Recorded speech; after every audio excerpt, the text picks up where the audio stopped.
We will now interrupt your regularly scheduled programming for this Good Old Blades micro podcast. A well-executed pocket knife is nothing really without a well-executed nail nick. If you're going the nail nick route, the worst thing I think that you can do is make an oval nail nick. Now, it's not just my conjecture, things like that. It really has to do with the fundamentals of how the nail nick is supposed to function and the way that it's supposed to look based on nail nick tradition.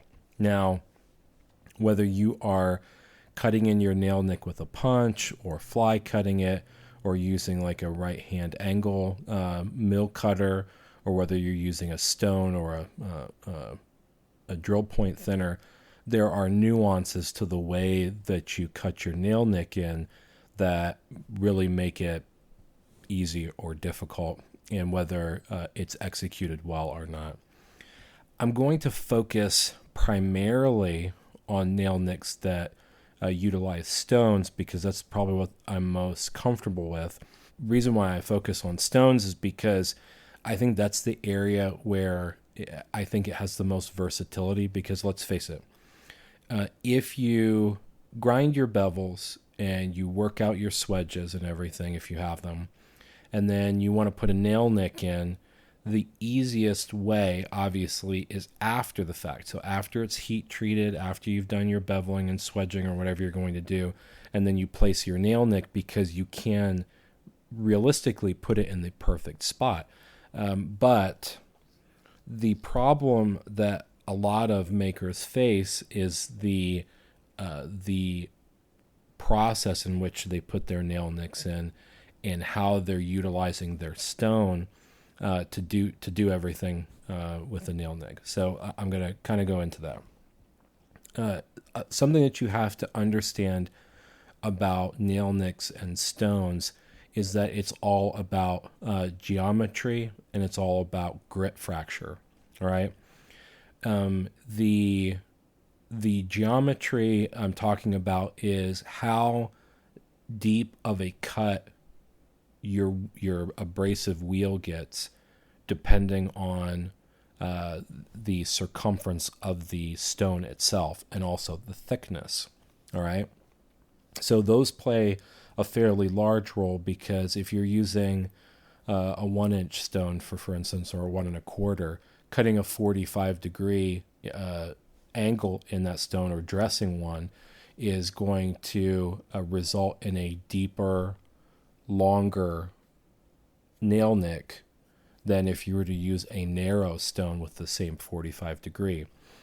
You can dress that stone in a lot of different degrees in order to get the look you're going for, but that's where finding the right thickness stone, the right diameter stone, and selecting your angle of dressing to get that sharp top on the nail nick are probably the three fundamentals that you need to figure out in order to get good at nail nicks with stones.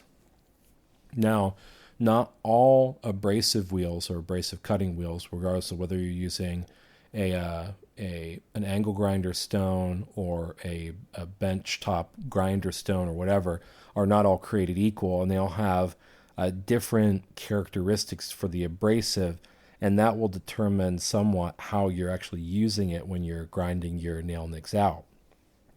The other thing to keep in mind is that as with talking about the different abrasive types in wheels, you also have to consider that abrasive is constantly fracturing off of that wheel, and it is losing the dressing that you initially put on it.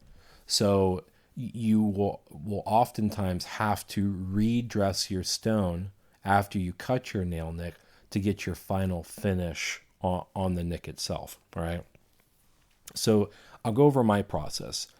I have a Versa-Mill, which not everybody's going to have that. They're kind of odd ducks in the machining world, and I was very fortunate to pick one up from a friend that had it. And it allows me to cut my nail nicks because I can lay the blade down flat and I could choose exactly where the stone is going to hit, and I can slowly address the abrasive stone to the knife in a way that's not going to fracture as much abrasive off as quickly. But I have a Norton white stone inside of my Versamill, and the angle that I've chosen based on the fact that I believe it's a quarter inch stone is a 45-degree angle. When I'm initially going down and touching that stone off to my pocket knife, I'm removing material, and slowly, if you pay attention when you're grinding your nail nick in, you'll notice that at the area of the nail nick where it's supposed to be sharp at the top, that if you're using a stone, it will slightly tip downwards and give a kind of rounded look to it. The way that I get around that is I will initially make my deepest cuts to the length that I'm looking for, with just tapping slowly and getting that wheel to cut in the nick. All right. And if I need to, I'll use a little bit of coolant, so water or Windex or things like that. Something that's not going to disrupt the abrasive, moving the material out and cutting cleanly. All right. Then once that's done, I will take a little diamond dresser, and you can pick them up on Amazon. They're like a little rectangular tube that has diamond impregnated on the end and a little round handle. And I will eyeball, but get pretty close to just dressing, or redressing and cleaning up the wheel. And then I will very, very slightly tap down on it to cut that straight line across where it needs to be, and fix those little curves that happen because the abrasive is being fractured off on the stone. Now, if you're using a drill press or a mill to do this, and you're using a benchtop grinding wheel with an arbor, you can do the same thing, but you're just addressing your work at a different angle. So typically, you'll have something in a vise that holds your blade, and you can tap it against the blade and the stone appropriately to cut in your nicks. But if your stone is not dressed, and if it's not dressed every single time you cut a nail nick, then you're doing yourself a disservice, because in reality, you're likely causing more of an oval nail nick than you are a I don't know what you would call the shape, but what a traditional nail nick should be, like a crescent of sorts. The best way I can give advice is to dress your stones before each nail nick, and then dress your stone when you're cutting the nail nick in. So after you've done your initial removal cuts, go in and clean up the cut and get those lines sharp again by going in and redressing the stone.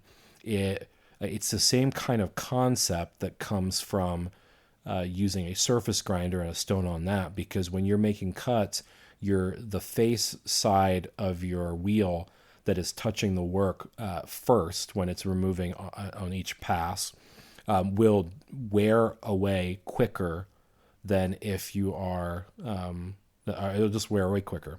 So you sometimes, in a piece of work that you're doing to get things super flat, unless you're taking just a very, very, very small amount, like half 10 thousandths off, you're going to want to redress your wheel at some point, and you need to know when that is. So in surface grinding, it always makes sense. So that same kind of concept follows through with using a stone. You got to dress it.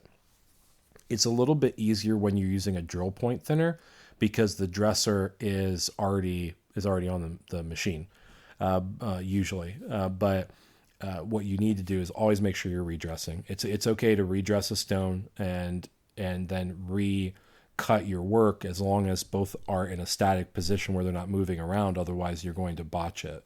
But the right hand arbor and cutting tools are great for cutting it in unhardened or annealed steel. But something to remember is that you have to run those incredibly slow. So depending on whether you have a mill that will run less than 100 RPM or not, kind of depends on whether you can use them.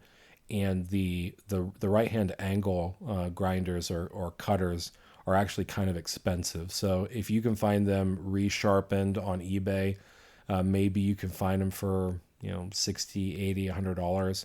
If you buy them new, they can be $400 or $500, and usually that's a high speed steel. Those are not in carbide. So on fly cutters, there is an art to cutting fly cutter, the cutter itself, and doing the relief properly. I am not good at it at all, so I'm probably not the person to ask. But there are options if you want a fly cut where you do everything in an annealed state, and you can you go half the width of the blade plus 7 thousandths, I believe it is, and that will get you the nail nick geometry that you're looking for when you grind the bevels, because everything is accounted for in the depth of cut when you're cutting in the nail nick, and then it takes into account that you're grinding 50% on either side of the blade.